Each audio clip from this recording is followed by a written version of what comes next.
The band Pitstain began as a small project between friends and has quickly become one of the most revered American bands in Italy.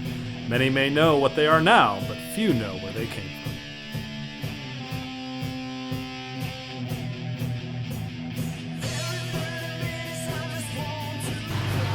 You know, like, what we really wanted is to sound as badass as possible.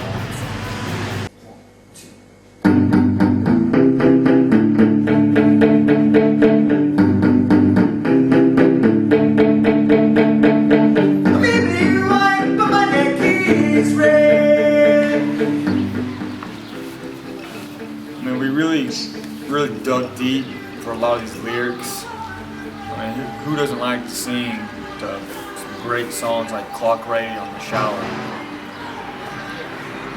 If anything, it really epitomizes all that's American.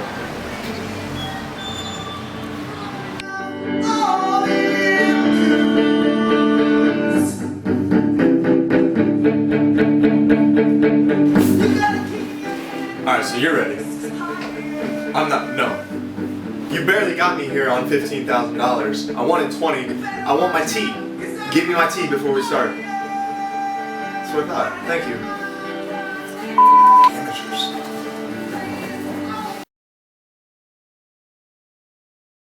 When me and Clint first started, I just knew right from the beginning, you know, we're gonna go real far. This is gonna be the best band ever. Two-man band, piece of cake, easy breezy. Turn for the worst.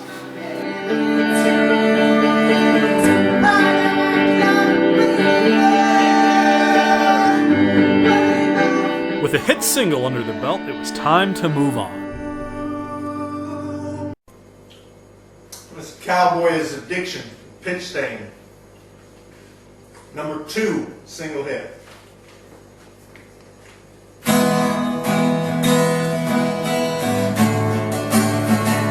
When I think greatest song ever, first thing that pops in my mind is Cowboy's Addiction.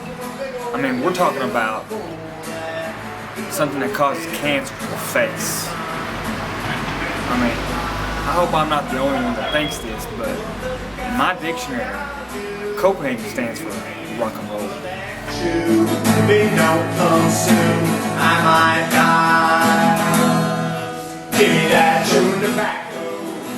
Yeah, I mean, that's a pretty good song. It was our number 2 single hit.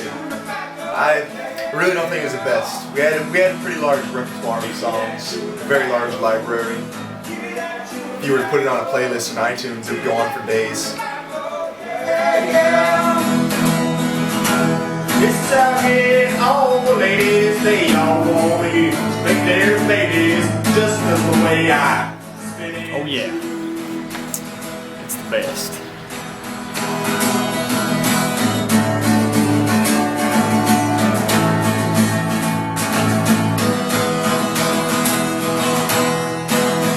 Pitstain has always tried their best to keep their songs short.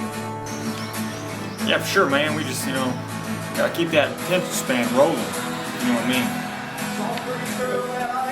mean? Short? You said it was just short? Listen, alright. I think I know at least every one of our songs is 5 minutes. I think the longest one, Beats Metallica, is like 9:31. Chewing tobacco, give me that chewing tobacco, yeah, yeah, yeah. Give me that chewing tobacco. It was shortly after the release of their number 2 single hit that a certain guitarist, bassist, percussionist joined the band. Well, it went a little like this. Clint was like, hey man, you want to jam? I was like, yeah. With a full 2-piece stringed orchestra in line, they needed a drummer. Jared tells the story of how they met Kent. Well, as far as I remember it, I worked with this guy named Kent, and he was the drummer, so, I mean, one thing led to another, and pretty soon we were a band. With a full band in tow, they recorded their first song together, the number 3 single hit, 30 Days From Now. This is Pitstain with 30 Days From Now. Number 3, single hit.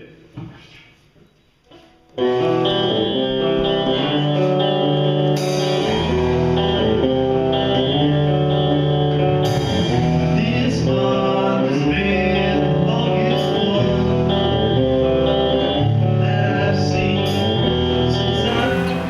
This song was really inspired by the work ethic of certain people that we had to deal with. Kind of like the system doesn't work song, you know what I mean? 30 days from now? That was about zombies, I think. No, that was 28 days later. I don't know. I just sing lyrics. But either way, it was a pain in the ass song. We couldn't get it right. We couldn't get it the same. It's ridiculous. We needed it.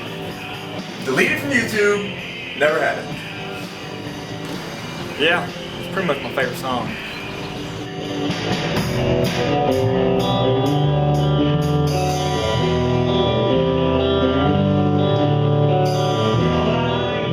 Via satellite, the drummer Kent. How is start with the band? We just jammed out. Like there was no tomorrow.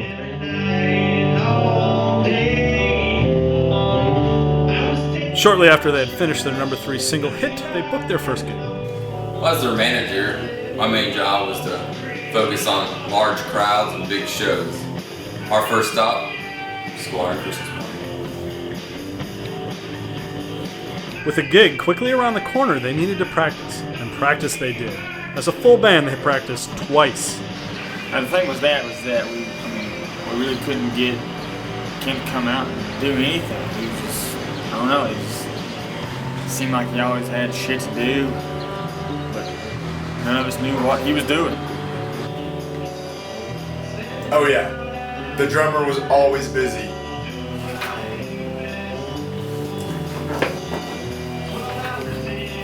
Yeah, man, but he was so good. I mean, like the first gig we waited around for like 2 hours, but when he got there, he nailed it.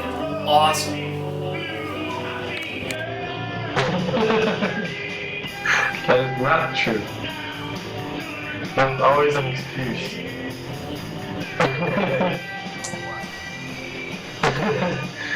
Jail takes forever to put on. In preparation for their upcoming show, the crew wrote a new song inspired by the country they live in. 2 Dudes on a Moped. This is Pit Stain with their number 4 single hit. 1 and 2 and 3, let's go!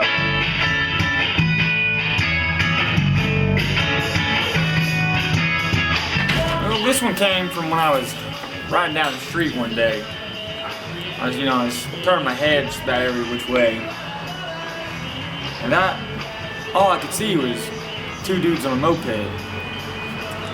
And since we're lyric geniuses, we came up with a great idea for a song, you know what I mean?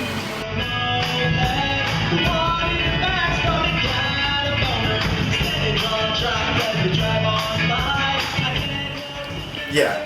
2 dudes on the same moped? That's pretty queer. But the song, it's a funny song. I mentioned that one was my favorite.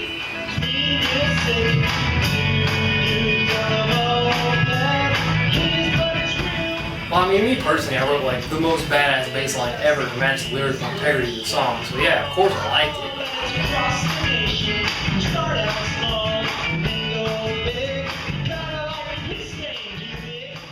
With all of their songs well rehearsed. We practiced like 3 times. They were ready for their first gig. Met with cheers and adulation, they performed perfectly. As quickly as they started, they were finished. Their first show was complete, and when we come back, a road to show number 2.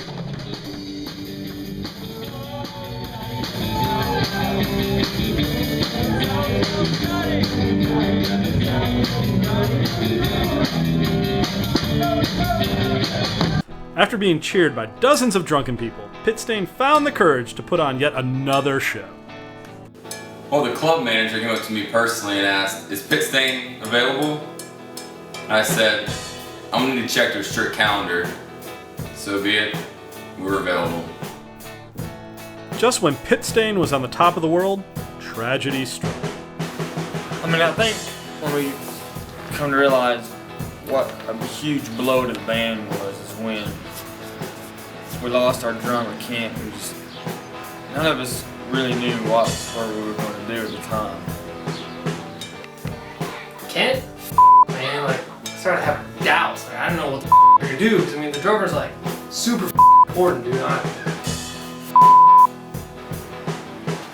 Yeah, we lost the drummer. Big deal. Who listens to them anyway? Boom, boom, boom, boom, boom, boom, boom, boom. Luckily, they had an aspiring drummer close at hand. Yeah, since we had a huge tragedy of losing our drummer, I was obviously the best drummer on Rock Band since I was the only one playing at expert level. And I was the only one qualified to do so, so I bought a drum set. The end. They may have gained a drummer, but they lost a guitarist. However, it wouldn't be the end for Pitstain. They soon found a replacement. Well, like I said, I wasn't doing anything artistically at the time, so I agreed and we jammed a little bit, and I mean, what can I say? We just clicked. I mean, he wasn't as good as me. That's going without saying. But he did, learn to pick up the songs quite quickly to get that Pitstain tune. Should have been me playing guitar. In an effort to keep things fresh, Pitstain brought forth their 5th single hit, Victor Tango. Each band member talks about their influence for the song. I mean, of course, I get some credit for writing the song. I wrote it. Oh yeah, I wrote it. I mean, what was that? No, I didn't write it. I didn't write it. This would be the first public appearance of Jared on guitar. Yeah, I mean, I was pretty stoked, I mean, who listens to the basses anyway? Nobody, so, it was my time to shine. So there Jared was, always, throughout the band creation, writing about how he wanted to play the guitar, since he's been wanting to, so we just went ahead and threw him a bone, and make him happy, and he played, and we were cool with it. It was a terrible idea. Moving around people in a band? You're in a band, you play one instrument. You either sing, you play the drums, you play bass, you play guitar. You can't do 2 things at once. Worst idea ever. That's when things started falling apart. I swear. But hell, the other third of the band was in it, so I guess I had to go through it. After rehearsing the songs they had written, they were ready for their second gig.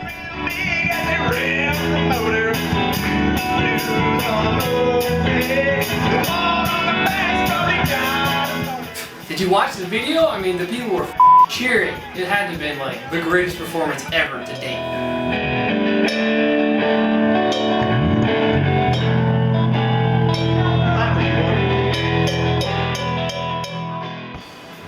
I sounded good. Probably the worst performance we ever had.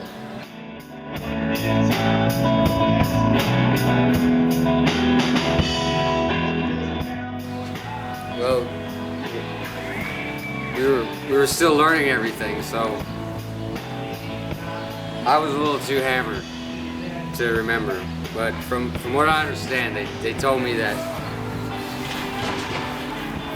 they told me that they look good on the videos.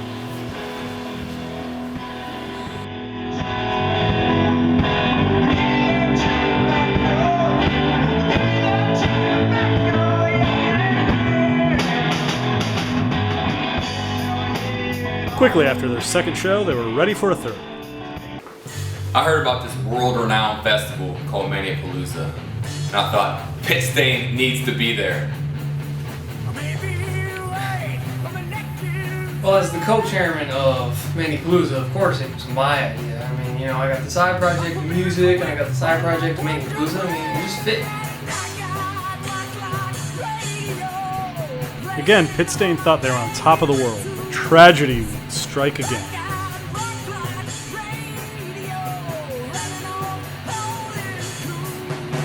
We didn't want to do it, but we had to. I mean, we just couldn't handle the drinking anymore. He had to go. It was enough. Hey, every famous band has something wrong. Look at Aerosmith. Addicted to something. The band quit them. Well, yeah, I mean, it meant that I got to play guitar.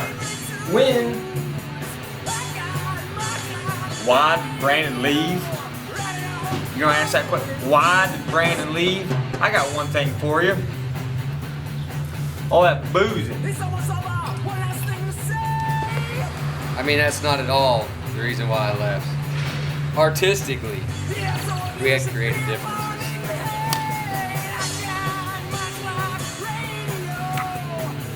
Brandon. Oh yeah. He was wasted 24/7. You booze, you lose.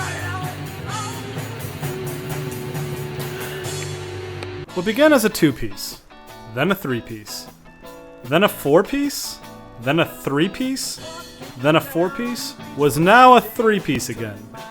They had a lot of work ahead of them. With Jared's metal background, they worked to reinvent their sound. Well, it was like this, right? I mean, I was cool with what we were doing before, but when I was taking over as lead, we were playing metal. I mean, couldn't even play a D chord. So, what do all great bands do when they come into a harsh reality? They improvise. We changed it. You still can't play chords to this day. They worked diligently for hours, and hours, and hours, and hours, perfecting their sound. I mean, it was pretty hard work, you know, 'cause Jared's a pretty horrible guitarist. So we kept on having to redo songs and try to figure out on the Keep It Simple Stupid. What was the hardest song? Probably Two Dudes on a Moped. Reggae. Oh, reggae. Hardest song? Two Dudes on a Moped. Jared sucked balls at that song. Sucked balls. And I had to play bass. I couldn't keep up with him because he changed it every damn time we played it. I don't play guitar. The hardest song was definitely 30 Days From Now. Only a few weeks after their rebirth, like a phoenix rising from the ashes, they played Manny Palooza.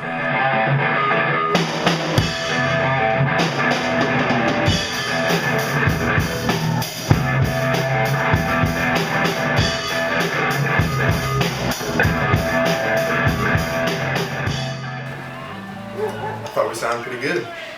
Pretty damn awesome. Probably the best one. Best performance, definitely. Italy tour ended with a bang.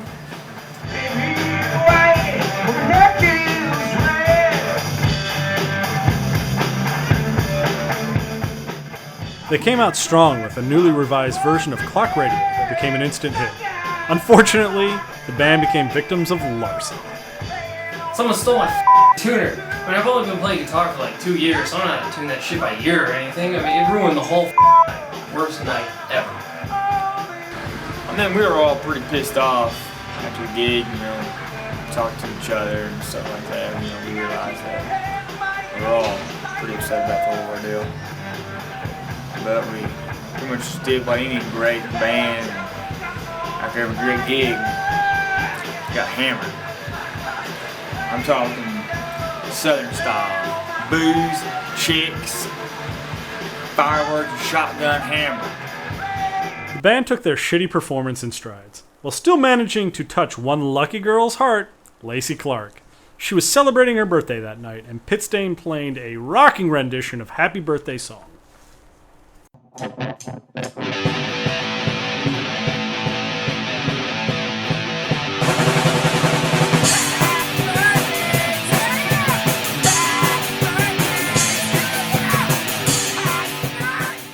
And when we come back, Pitstain, the CD.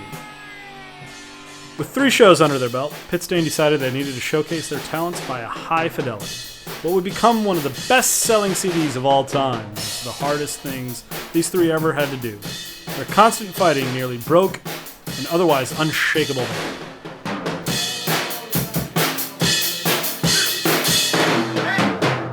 Can you turn that shit down, please? Alright. Alright, let's do it again. Alright, go again.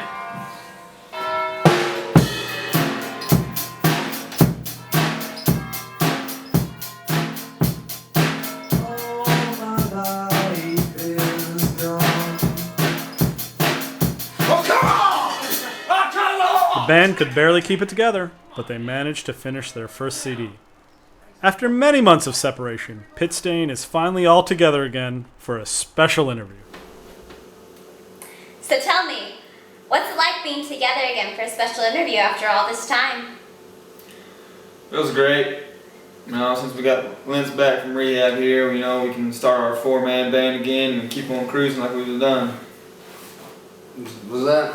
That was rehab, man. I ain't go to rehab. Denial. As he drinks the Budweiser. It tastes good, bud. It's pretty good. Big fan. Hey, read the sign, bitch. No smoking. Solution. For cases just like this. Go ahead. Anyway, how was it making the CD? What was it like? Well, I mean, it's pretty difficult for me because I do all the work, you know. I was the producer, recorder, I had to master everything. It was pretty ridiculous, but I think it came out pretty good. Sound Sound like shit. Somebody go to that. I just revel in my own awesomeness. Well, now for the question on every Pit Stain fan's mind. What comes next for the band Pit Stain?